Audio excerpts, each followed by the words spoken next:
atualidade da sua mensagem. Estamos vivendo dias que com certeza somos desafiados a voltarmos à Bíblia, a voltarmos à palavra. Pastor, por que isso? Será que em algum momento nós saímos da palavra? Olha, nós temos vivido uma geração que não tem tido fome da palavra de Deus. Nós temos nos alimentado com porções tão pequenas. E a palavra de Deus, ela precisa ser a nossa bússola, o nosso caminho. Sem ela, nós vamos seguir outros caminhos. Não necessariamente em relação à salvação, mas em relação ao nosso crescimento espiritual. E é preciso um retorno à palavra. E a Bíblia, ela foi escrita para nos trazer lições, para nos orientar. A Bíblia, ela não é ultrapassada. A Bíblia, ela é atual. Por isso, nesta série de mensagens do mês de junho, nós estamos falando da atualidade da mensagem do profeta Elias. E nós queremos aprender à luz da palavra de Deus. E eu convido você a abrir a sua Bíblia em 1 Reis, capítulo 17. E a gente vai ler o verso 8 e 9. 1 Reis 17, versos 8 e 9. O treinamento avançado em Sarepta. Então veio a ele a palavra do Senhor dizendo: levanta-te e vai a Sarepta, que é de Sidom, e habita ali. Eis que eu ordenei ali a uma mulher viúva que te sustente. Amém. Relembrando a você que Deus chama Elias. Elias é natural da cidade de Tisbe, uma cidade sem notoriedade na sua época, uma cidade que, se houvesse um mapa estabelecido naquela época, com certeza ela não constaria. E de lá Deus levanta Elias, um anônimo, Elias, alguém que não era conhecido, mas Deus levanta um profeta para falar a uma nação que estava mergulhada na idolatria, que estava mergulhada no pecado, que estava distante do Senhor. Elias fala ao reino do norte. Os irmãos sabem que depois da morte de Salomão, o povo de Deus divide-se em reino do norte e reino do sul. 10 tribos ficam no reino do norte e 2 ficam no reino do sul. E assim o povo passa a ter reis separados. E Elias está no reino do norte, uma sucessão de reis que fizeram o que era mal perante o Senhor. E Elias vive no período do pior rei da história do reino do norte, do reino de Israel, que é o rei Acabe. O rei Acabe era casado com Jezabel, uma mulher idólatra, e que conduziu ainda mais aquele povo à idolatria. E a nação de Israel agora adorava um Deus chamado Baal. E Baal era conhecido como o Deus da chuva, o Deus que abençoava a terra. E Deus levanta o profeta Elias, e o profeta vai até o rei Acabe e diz que pela palavra dele não choveria sobre Israel. E o que é que Elias faz? Ele está desafiando o Deus Baal. Se Baal era o Deus da chuva, e Elias agora levanta-se e diz que pela palavra dele, pela palavra do Deus a quem ele representava, não haveria chuva em Israel. E assim a chuva parou. E quando não houve chuva, a situação de Israel começou a se complicar. A gente sabe que até hoje, quando falta chuva por um determinado tempo, nós sofremos. Nós, com toda a tecnologia, com todo o avanço, somos dependentes da chuva. Somos dependentes da chuva para a nossa irrigação. Somos dependentes da chuva para a nossa agricultura de um modo geral. Somos dependentes da chuva para o nosso abastecimento. Quando falta chuva, o abastecimento de água fica comprometido. Imagina naquela época. E logo após a palavra de Elias, a chuva parou. E Elias começa a ser o homem mais perseguido em Israel. Elias começa a ser perseguido pelo rei Acabe, porque ele estava agora sendo considerado o perturbador de Israel.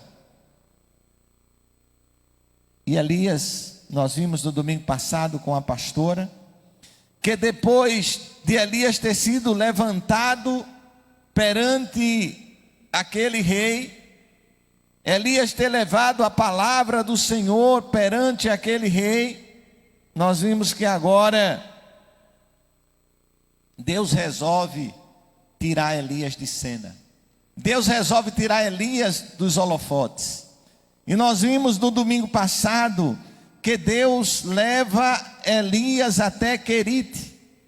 E Querite é um lugar, um deserto, um riacho, onde Elias é sustentado por Deus. E quem sustenta Elias, quem Deus usa para sustentar Elias, são os corvos. E os corvos levam carne e pão para Elias. E você sabe qual era o único lugar em Israel que tinha carne e pão nesse período? Era no palácio do rei Acabe. E os corvos vão lá do palácio do rei e tiram o alimento para o profeta. Veja o cuidado de Deus com aqueles que são seus. Os corvos alimentam o profeta do palácio do rei, porque só lá tinha carne. E Deus manda os corvos levarem carne e pão para Elias. O cuidado de Deus. E Elias ali esteve em Querite, sendo fora dos holofotes. Deus tirou Elias agora para um treinamento especial. Deus queria trabalhar o profeta, trabalhar na intimidade com Deus. Manu falou hoje aqui em um momento da sua ministração sobre essa necessidade que nós temos. E como temos essa necessidade de caminharmos mais perto do nosso Deus, de estarmos mais perto, mais sensíveis à sua voz. E Elias estava ali.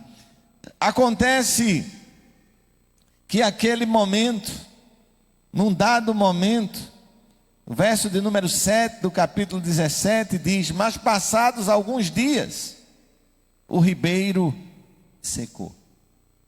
O ribeiro secou, porque não chovia sobre a terra. E agora, Elias, que estava ali, tratado por Deus, Deus aparece a ele e lhe dá uma nova ordem. Verso 8: então veio a palavra do Senhor, dizendo: levanta-te e vá a Sarepta, que pertence a Sidom, e fique por lá. Ali ordenei a uma viúva que te dê comida. Meus queridos e amados, Elias sai de Querite. E Querite é o lugar da aprovação de Deus, o lugar da provisão de Deus também.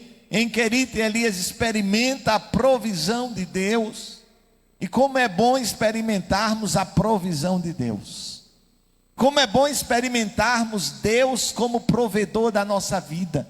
Às vezes nós confiamos tanto em nós mesmos e esquecemos de que o Deus a quem servimos é o Jeová Jirê, é o Deus da provisão. Meus irmãos, como é importante confiarmos no Deus da provisão. Ele é o nosso Deus, é o nosso provedor. A Bíblia diz lá, Jesus fala em Mateus: olhai as aves do céu, olhai os lírios do campo, eles não fiam, não cegam, e o Senhor sustenta a cada um deles. Olhai os pássaros, o Senhor sustenta, o Senhor cuida. Nós precisamos aprender como Elias aprendeu, que o Deus que está no céu é o Deus que cuida de nós aqui na terra. Nós não estamos sozinhos, Deus cuida de nós. Precisamos ter esse sentimento na nossa vida, ter essa confiança, porque a confiança nos fará ser menos ansiosos. A ansiedade, ela é desenvolvida a partir da insegurança. A ansiedade, ela é a falta de segurança. Quando nós entendemos que Deus está no controle, quando nós entendemos que Ele está à nossa frente, nós vamos aprender isto. Eu estou há 21 anos aqui no pastorado desta igreja. E quando aqui cheguei, quando estava vindo para cá, Deus me deu uma palavra. E quando eu conversava com o Senhor, se eu viria ou não viria para cá, eu recebi uma palavra do Senhor que dizia: estou contigo, estou à tua frente, não temas. Irmãos, o que eu posso testemunhar 21 anos depois, eu não estou dizendo agora uma palavra para um futuro, eu estou dizendo agora uma palavra olhando que eu recebi lá atrás. E o que eu tenho a testemunhar 21 anos depois, é que em todos os momentos desses 21 anos, professor Anderson, Deus esteve comigo. Deus esteve à minha frente. E eu não precisei temer. Irmãos, foram situações diversas. Se for contar, a gente escreve um livro, né, Demetrio Wagner? Se for contar, a gente escreve um livro. De tantos momentos que nós vimos o agir de Deus aqui. De tantas situações. Quando alguns irmãos chegavam e diziam: pastor, e agora? E agora Deus proverá, Jeová Jireh. O último momento que nós vivemos foi no dia 15 de março. E Geração Louvor ministrou no último culto de portas abertas. E após aquele domingo nós recebemos o protocolo do governo, as igrejas fechadas. Não saberíamos nem se teríamos culto online. E agora? Como será? Era tudo novo, nunca tínhamos vivido uma situação daquela. Igreja fechada. Vivemos um momento onde as pessoas nem sequer podiam sair de casa, só podiam sair para ir no Bom Preço. É porque talvez a gente já esqueceu disso. No supermercado, né? Não posso fazer propaganda ainda.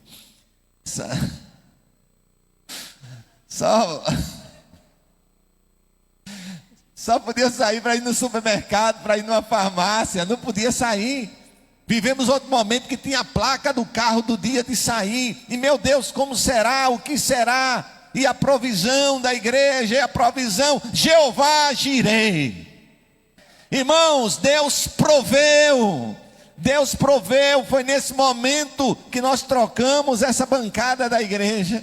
Foi nesses momentos que Deus proveu tanta coisa. Foi nesse momento em que Deus proveu o sustento dos missionários, o sustento da igreja como um todo. Em nenhum momento faltou nada. Foi nesse momento que a igreja pôde acolher a quem não tinha. Está acolhendo até hoje com 60, 70 cestas básicas, porque Jeová Jireh, Ele é o Deus da provisão. Ele sustentou Elias ali em Querite, com um riacho, com os corvos levando. Às vezes a gente pergunta: de onde Deus vai tirar o meu sustento? De onde Deus vai trazer o meu sustento? Nós somos humanos, né? E às vezes a gente pergunta: de onde Deus vai trazer o meu sustento? Jeová Jireh, irmãos. Confia.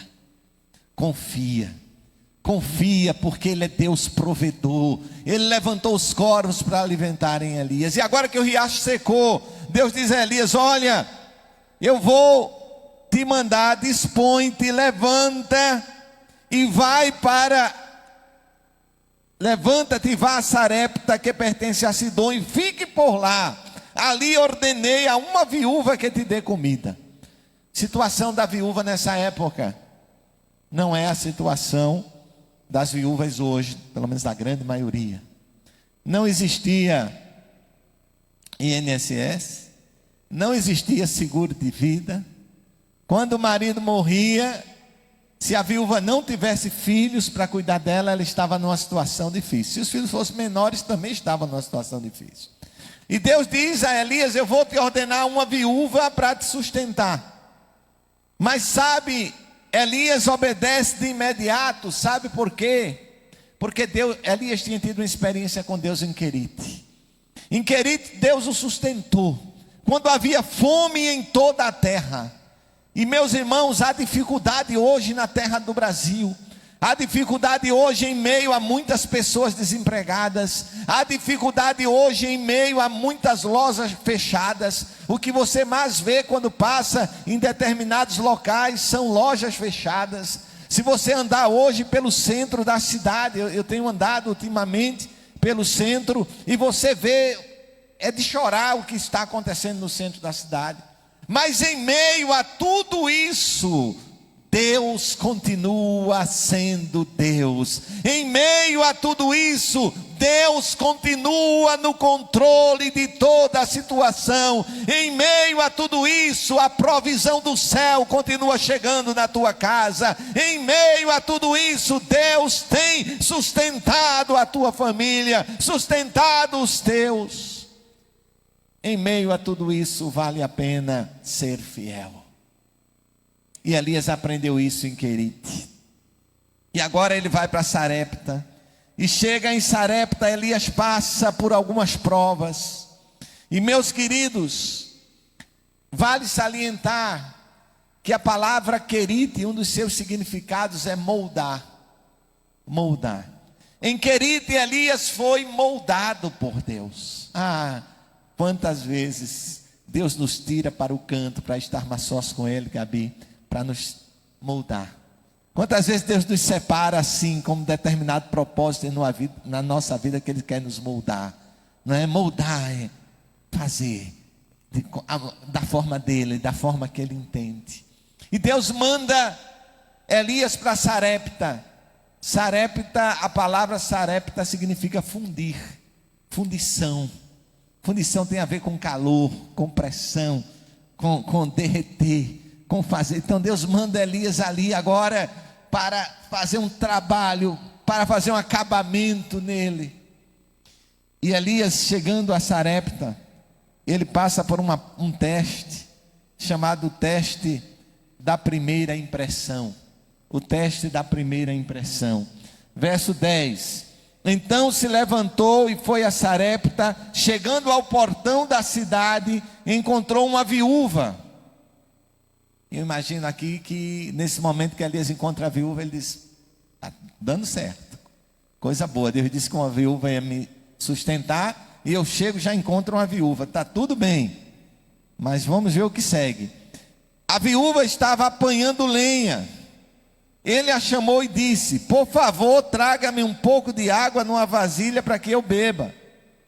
Quando ela estava indo buscar a água, Elias chamou e disse: olha, traga-me também um bocado de pão, por favor. E agora Elias passa pelo teste da primeira impressão. Porém ela respondeu: tão certo como vive o Senhor, seu Deus. Observe que ela não diz o Senhor meu Deus. Essa mulher, ela ainda não era uma serva de Deus. Ela diz: assim como vive o Senhor, seu Deus, o Deus de Elias, eu não tenho nenhum pão assado. Tenho apenas um punhado de farinha numa panela e um pouco de azeite num jarro. E como você pode ver, apanhei 2 pedaços de lenha e vou preparar o resto da comida para mim e para o meu filho. Vamos comer e depois morreremos de fome.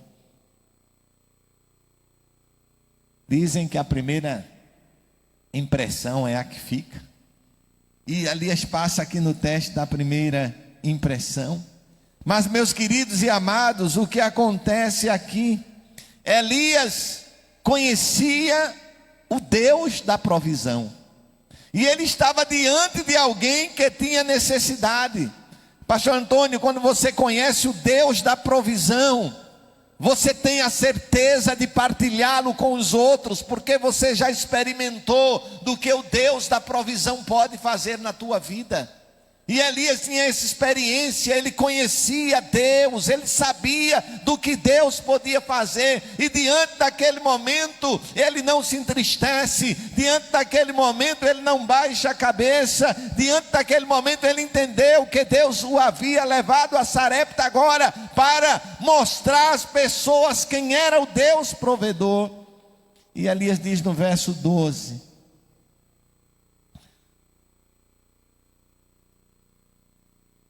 verso de número 12. Porém ela respondeu: tão certo como vive o Senhor teu Deus, não tenho nenhum pão assado, tenho apenas um punhado de farinha numa panela e um pouco de azeite num jarro. E como você pode ver, apanhei esses 2 pedaços de lenha, vou preparar esse resto de comida para mim e para o meu filho. Vamos comer e depois morreremos. E o que é que Elias diz a ela no verso 13? Não tenha medo. Meu irmão, se você está com a Bíblia aberta, está com a caneta e está com desejo no teu coração, risca essa frase aí, sublinha essa frase: não tenha medo. Talvez essa frase precisa estar na porta da tua geladeira: não tenha medo. Talvez essa frase precisa estar no espelho do teu banheiro: não tenha medo. Talvez essa frase precisa estar no teu quarto: não tenha medo. Quando você levantar da cama, você olha para esta frase: não tenha medo. Quando você vai ao banheiro, você olha para essa frase: não tenha medo. E aí onde você andar dentro da tua casa, vai para esta frase: não tenha medo. O Senhor diz para você nesta manhã: não tenha medo. Não tenha medo. Meus irmãos, há uma tentativa de opressão através do medo que está sendo colocado. Nós vivemos dias de aflição, sim. Nós vivemos dias de sequidão espiritual, sim. Nós vivemos dias de ameaça, sim. Mas Deus é o Deus de providência. Ele é o Jeová Jireh. Ele é o Deus de provisão. Então não tenha medo. A Bíblia traz 360 vezes a palavra não temas. Não temas porque eu sou contigo. Não pasmes porque eu sou o teu Deus. Deus nos chamou nesse tempo. Deus chamou os Elias dessa geração para mostrar ao Brasil que você pode viver sem medo, porque você tem um Deus que está. Não permite que o medo se instale na sua vida. E Elias diz, a primeira palavra que Elias diz à mulher é: não tenha medo. Não tenha medo. Vá e faça o que você me disse. Mas primeiro, faça um pãozinho com o que você tem e traga-me para mim. Depois prepare o resto para você e seu filho. Olha, Elias não permitiu que a primeira impressão o desanimasse. Por quê?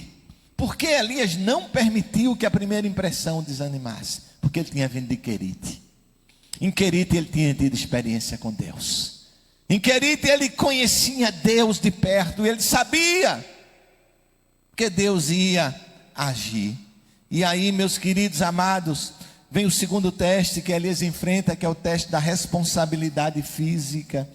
Verso 14 diz: porque assim diz o Senhor. Ah, como eu gosto dessa frase. Assim diz o Senhor. Quem está falando é Deus. Deus está falando para o povo através do profeta. Não é o profeta que está falando para o povo o que ele quer, mas o profeta está falando do que Deus disse. E Elias diz àquela mulher: assim diz o Senhor. Assim diz o Senhor: a farinha da panela não acabará, e o azeite do jarro não faltará, até o dia em que o Senhor fizer chover sobre a terra. Enquanto a mão do Senhor estiver sobre a tua vida, enquanto a mão do Senhor estiver sobre a tua casa, enquanto você o obedecer, enquanto você for fiel a Ele, a provisão do Senhor estará sobre a tua vida, a provisão do Senhor estará sobre a tua casa. Não vai faltar pão,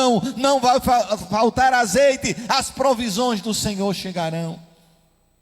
E aquela mulher recebe a palavra do profeta, aquela mulher crê naquela palavra, aquela mulher sentiu a autoridade na vida daquele homem, e aquela mulher faz. E assim como o profeta, verso 16 diz: a farinha da panela não acabou, e o azeite do jarro não faltou, segundo a palavra do Senhor anunciada pelo profeta. Meus queridos e amados, queria finalizar com 4 lições que nós podemos tirar de Elias. Primeiro, é que a orientação de Deus é sempre surpreendente. Deus sempre surpreende, Deus é surpreendente. Se tem uma coisa que Deus é, se nós podemos dizer assim, Deus é dinâmico. Os métodos de Deus mudam. Deus surpreende. Deus surpreendeu Elias em Querite. Deus surpreendeu Elias em Sarepta. E eu tenho certeza que Deus tem surpreendido muita gente nos dias de hoje.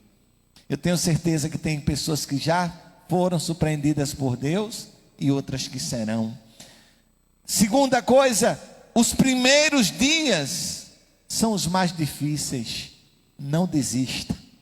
Se você está passando por um lugar de provisão, por um treinamento de Deus, se Deus tem te levado para um treinamento, os primeiros dias são mais difíceis. Mas não desista. Olha aqui para Demétrio, para Luiz Pedro e vejo pessoas que passaram por alguns treinamentos bem fortes, né? Os primeiros dias são os mais difíceis, não são? Né? Não desista. Não desista. Porque depois você vai sair forte e preparado. Não desista. Eu li essa semana um pensamento que eu achei muito interessante. Até publiquei ele. Se você está cansado, não desista, descanse. Eu estou tão cansado, eu não aguento mais, eu vou desistir. Cansaço não é para desistir, cansaço é para descansar. Não desista, descanse. As promessas de Deus dependem da obediência e da sua parte.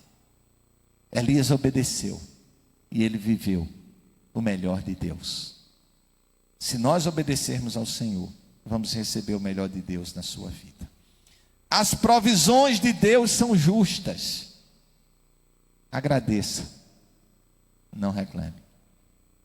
Se você acha que não tem aquilo que quer, agradeça pelo que você tem, porque é provisão de Deus. E é pela gratidão que você alcança cada vez mais favores do Senhor. Obedeça, sejamos obedientes a Deus, obedientes à sua palavra. Muita gente tem usado a palavra de Deus apenas para conhecer, buscar conhecimento. Mas é preciso obedecer a esta palavra, porque através dessa obediência vem a transformação. Elias, profeta do Senhor, levantado numa geração tão difícil. E aqui eu vejo Elias de Deus nos homens e mulheres que estão diante de mim. Vejo Elias de Deus que Deus tem levantado para esse tempo. Elias para proclamar uma mensagem. Elias para anunciar a esta geração que existe um Deus que é provedor. Existe um Deus que está à frente de todas as coisas. Eu vejo os Elias de Deus neste lugar. Que o Senhor nos abençoe em nome de Jesus.